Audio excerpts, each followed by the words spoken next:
What's up, mountain bikers? Have you ever thought about changing out your rear shock and how that can improve rear suspension performance? In this video, I'm going to ride 3 2021 Fox shocks back to back on this Pivot Switchblade and give you my ride impressions. Does the coil outdo them all? Big air volume or small? I'll also let you know my favorite. First things first, let's get an overview of each shock. The first shock I'll cover is the Float DPX2. This is a relatively lightweight trail shock. It has a 3-position compression lever with open, medium, and firm modes. The open mode offers 10 clicks to fine-tune low-speed compression damping via a valve circuit.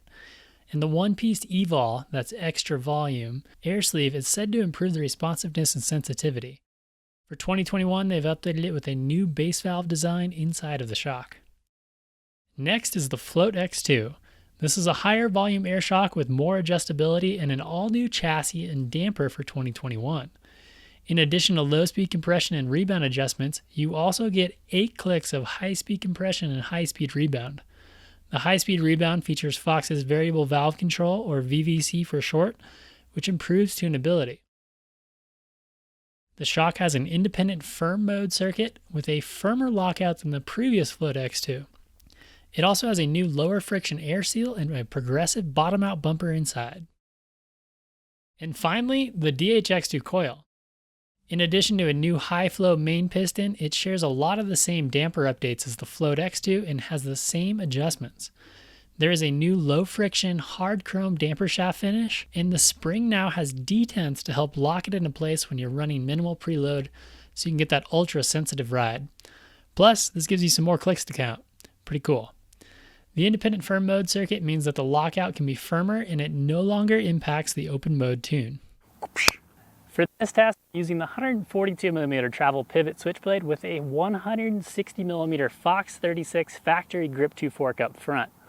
The progressive DW Link rear suspension design is compatible with both air and coil shocks. I'm 5 feet 10 inches tall, 155 pounds, and a size large. I spent time tuning each of the shocks beforehand and run a consistent 30% sag. All right guys, it's time for some back-to-back testing. My loop here in Durango today has some technical rocky terrain, some really steep stuff, some jumps, and some fast pumpy terrain to round things out. We're gonna kick things off with the Float DPX2. This is actually the stock shock for the Pivot Switchblade. The new base valve design helps it pedal really well and navigate tricky climbs without the need for a climb switch. It's compliant over the small bumps, however it provides some really nice support when you really lay into the pedals. This makes the bike feel the lightest of all 3 of the shocks, both in terms of the actual weight and in terms of how the bike rides. I really like this combination on fast-flowing, pumpy terrain. It has a very lively feel to it.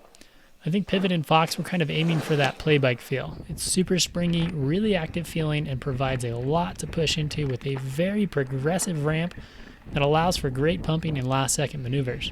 Check out that bottom-out support.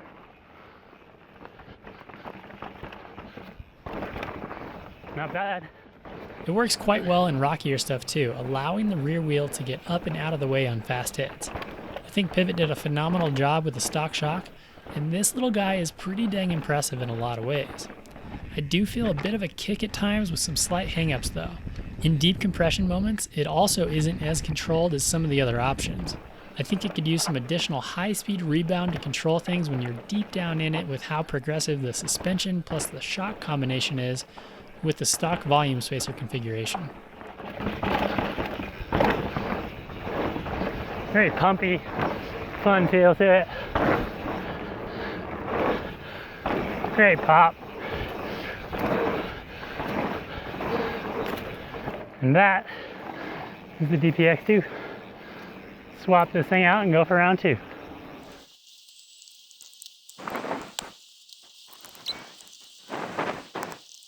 All right guys, got the Float X2 installed. Let's do this thing.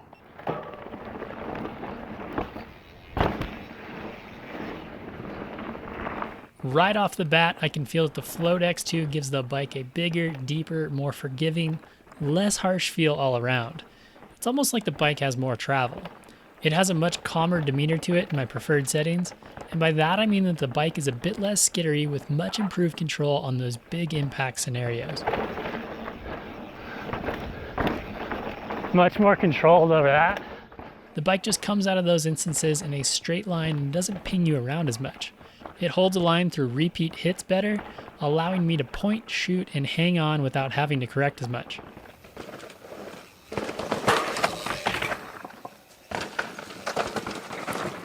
You can play with a range of air spring settings and volume spacers to adjust the rampiness, which can take it from something that pumps really well to providing a cushier ride. One drawback on this shock though, the Float X2 is definitely more active and bobby feeling when you're pedaling along. I feel like it needs the climb switch in those scenarios when you're just mashing on the pedals.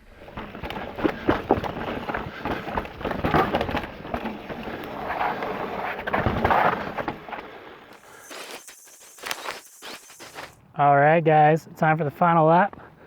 For this one we've got the new DHX2 Coil shock. Yeehaw.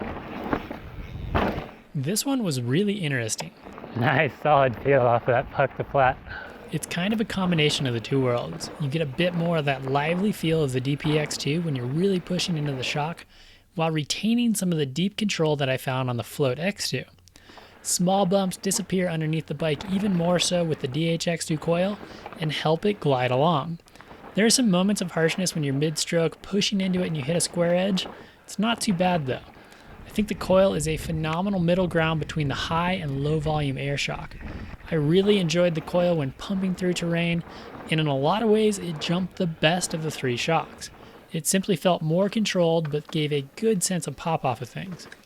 Now, because it's a linear coil spring, it's a bit easier to reach bottom out, but the Switchblade's progression plus the new MCU bottom out bumper do a great job of masking it so there's no harsh transition. Again, you will need to use the climb switch for the best pedaling efficiency, and for the majority rides, I'm okay with that. It's really easy to access on the Switchblade. So what's the bottom line? All three of the rear shocks work well and give the bike a different character and things that it excels at. Which one was my favorite overall though? On the Pivot Switchblade, I gotta give it up to the DHX2 coil for the majority of terrain. It retains a lot of the liveliness of the stock DPX2 while gaining some additional control when you're deep down in it. It also gives me the ability to tune out some of the occasional harshness that the stock setup has. Fox has done a great job with their entire 2021 lineup, including the updated 36 fork, which pairs really well with all of the rear shocks. Check out the suggested video and visit ridefox.com for more details. We'll see you on the trails.